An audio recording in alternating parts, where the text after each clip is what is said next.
नमस्कार दोस्तों, YouTube channel the administrative scholar में आप सभी का बहुत बहुत स्वागत है।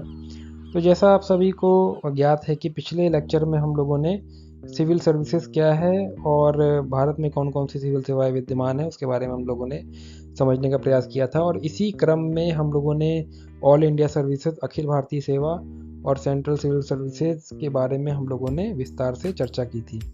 तो आज के इस लेक्चर में हम लोग समझने का प्रयास करेंगे कि स्टेट सिविल सर्विसेज क्या होती हैं। स्टेट सिविल सर्विसेज बेसिकली वह सेवा है जो सिर्फ और सिर्फ अपने स्टेट को ही अपनी सेवा प्रदान करते हैं, अर्थात वह सेवा जो ना तो राजनीतिक है और ना ही आपका न्यायिक है और ना ही सैन्य है और स्टेट में अपनी सेवा दे रही है। बेसिकली गवर्नमेंट की वो सेवा आपका स्टेट की वह सेवा आपका स्टेट सिविल सर्विसेज कहलाती है। तो इसमें अगर हम लोग बात करें प्रोविंशियल सिविल सर्विसेज, दूसरा है आपका स्टेट सबऑर्डिनेट सर्विसेज और तीसरा है आपका स्टेट मिनिस्ट्रियल सर्विसेज।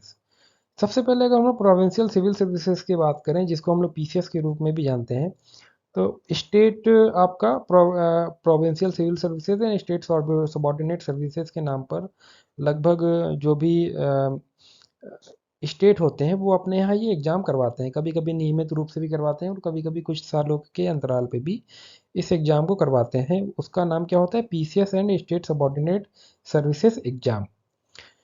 इस एग्ज़ाम के रूप में ये लोग स्टेट एग्ज़ाम करवाते हैं और इसके तहत ही आपका पीसीएस और स्टेट सबऑर्डिनेट सर्विसेज का जो पर्सनल्स होते हैं उनका चयन करते हैं। स्टेट मिनिस्ट्रियल सर्विसेज का अलग से एग्ज़ाम होता है, उसके बारे में हम लोग अगले नेक्स्ट स्लाइड में चर्चा करेंगे। तो सबसे पहले अगर हम लोग बात करें जो पीसीएस के तहत जो आपके पर्सनल से एग्ज़ाम के पीसीएस के एग्ज़ाम के तहत चयनित हो जाते हैं, उसमें जो टॉप रैंकर होते हैं वो आपके उस पीसीएस को ही वो लोग चुनते हैं जो टॉप रैंकर होते हैं PCS and subordinate services exam में।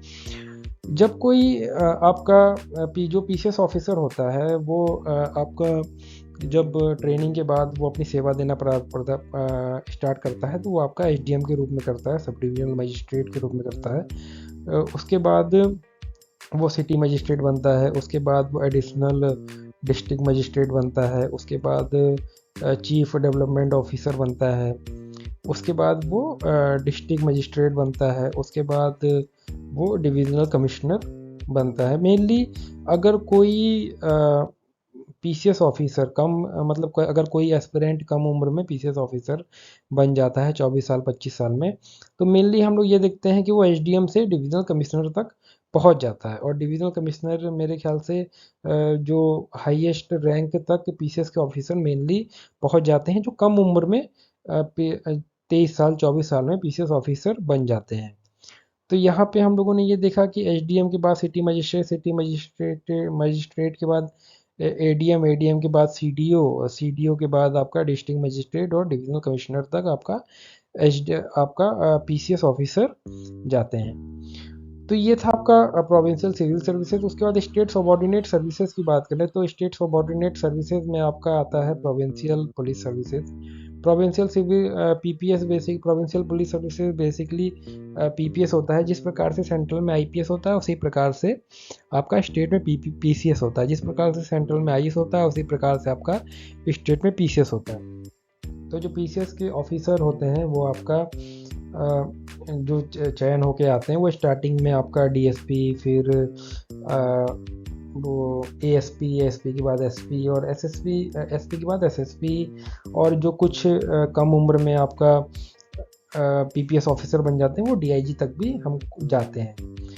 इसके बाद अगर हम लोग बात करें असिस्टेंट स्टेट टैक्स कमिश्नर, आपका जो स्टेट टैक्स डिपार्टमेंट है वहाँ पर असिस्टेंट स्टेट टैक्स कमिश्नर बनते हैं। उसके बाद असिस्टेंट रीजनल ट्रांसपोर्ट ऑफिसर, आपका एआरटीओ के रूप में हम लोग इनको जानते हैं। जो ट्रैफिक स्टेट के ट्रैफिक का जो कार्य देखते हैं वो आपके एआरटीओ मतलब स्टेट आपके ट्रांसपोर्ट ऑफिसर होते हैं, ट्रांसपोर्ट विभाग के ऑफिसर होते हैं वो आपके एआरटीओ होते हैं। और एआरटीओ का क्षेत्र निर्धारित होता है, वो विभिन्न आरटीओ में अपनी सेवाएं देते हैं। विभिन्न आरटीओ और ये एआरटीओ ऑफिस हमको देखने को मिलते हैं। उसके बाद आपका असिस्टेंट लेबर कमिश्नर, उसके बाद आपका ब्लॉक डेवलपमेंट ऑफिसर, उसके बाद हाँ, अगर हम लोग ये बात करें तो ये जो मेन सर्विसेज हैं आपकी स्टेट सबॉर्डिनेट सर्विसेज के अंतर्गत आती हैं। जैसे पीपीएस हो गया, असिस्टेंट स्टेट टैक्स कमिश्नर हो गया, असिस्टेंट रीजनल ट्रांसपोर्ट ऑफिसर हो गए, असिस्टेंट लेबर कमिश्नर हो गए, ब्लॉक डेवलपमेंट ऑफिसर हो गया। तो ये सारी पोस्टें आपकी किसके अंतर्गत आती हैं? स्टेट सबॉर्डिनेट सर्विसेज के अंतर्गत। स्टेट मिनिस्ट्री सर्विसेज बेसिकली वह सर्विसेज होती है जिसके जो पर्सनल्स होते हैं वो सिर्फ एक स्टेट की मिनिस्ट्री में ही अपनी सेवा प्रदान करते हैं।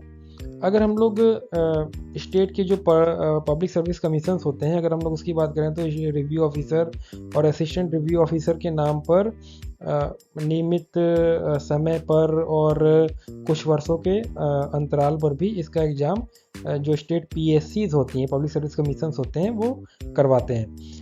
इसके तहत जो आपके एस्पिरेंट जो सेलेक्ट होते हैं वो अपनी जो सेवा है वो असिस्टेंट रिव्यू ऑफिसर और रिव्यू ऑफिसर के रूप में सचिवालय में शुरुआत उसकी करते हैं। और अगर असिस्टेंट रिव्यू ऑफिसर है तो फिर वो रिव्यू ऑफिसर के रूप में प्रमोट करता है, प्रमोशन पाता है। और रिव्यू ऑफिसर आपका सेक्शन ऑफिसर, उसके बाद अंडर सेक्रेटरी, फिर ज्वाइंट सेक्रेटरी तक हमको जाते हुए दिखते हैं। तो इसके जो एम्प्लॉय होते हैं वो आपका आपका जो मिनिस्ट्री है उसमें ही अपनी सेवा प्रोवाइड करवाते हैं। स्पेशल सेक्रेटरी तक मुझे नहीं लगता कि कोई जो इसके एम्प्लॉय होते हैं, जो इसके पर्सनल्स होते हैं वो पहुंच पाते हैं। बेसिकली आपका जॉइंट सेक्रेटरी, डेप्यूटी सेक्रेटरी और जॉइंट सेक्रेटरी तक पहुंच जाते हैं। इसके बाद अगर हम लोग अभी तक हम लोगों ने स्टेट सर्विसेज की बात की, स्टेट सिविल सर्विसेज की बात की जिसमें हमने पीसीएस की बात की और सबॉर्डिनेट सर्विसेज की बात की और स्टेट मिनिस्टर सर्विसेज की बात की। अगर हम लोग लोकल सिविल सर्विसेज की बात करें तो इसके अंतर्गत बेसिकली वह अधिकारी आते हैं जो आपके लोकल बॉडीज़ में कार्य करते हैं। बेसिकली लोकल बॉडीज़ की अगर हम लोग बात करें, म्यूनसिपल कॉरपोरेशन उदाहरण के रूप में अगर हम समझने का प्रयास करें तो म्यूनसिपल कॉरपोरेशन के अधिकारी, म्यूनसिपैलिटी के अधिकारी, नगर पंचायत के अधिकारी, तो इन जो ये जो सब जो अधिकारी होते हैं उसको लोकल सर्विसेज का ही पार्ट माना जाता है। अगर हम लोग उदाहरण के रूप में देखना चाहें तो म्यूनसिपल कमिश्नर बेसिकली कुछ स्टेटों में म्यूनसिपल कमिश्नर कहा जाता है और कुछ स्टेटों में आपका चीफ एग्जीक्यूटिव ऑफिसर कहा जाता है। उसके बाद सब इंजीनियर, उसके बाद रेवेन्यू इंस्पेक्टर और उसके बाद आपका सैनिटरी इंस्पेक्टर। तो बेसिकली ये कुछ लोकल सिविल सर्विसेज के आपके ये पर्सनल्स हैं, ये सब अधिकारी हैं जिनको हमने एग्जाम्पल के रूप में समझने का प्रयास किया। तो आज के इस वीडियो में हम लोगों ने स्टेट सिविल सर्विसेज और लोकल सिविल सर्विसेज के बारे में समझने का प्रयास किया। ओवरऑल हमने दो वीडियो में जो भारत की जो सिविल सर्विसेज है किस प्रकार से वो कार्य कर रही है, क्या क्या सिविल सर्विसेज हैं, उसके बारे में हम लोगों ने विस्तार से चर्चा की।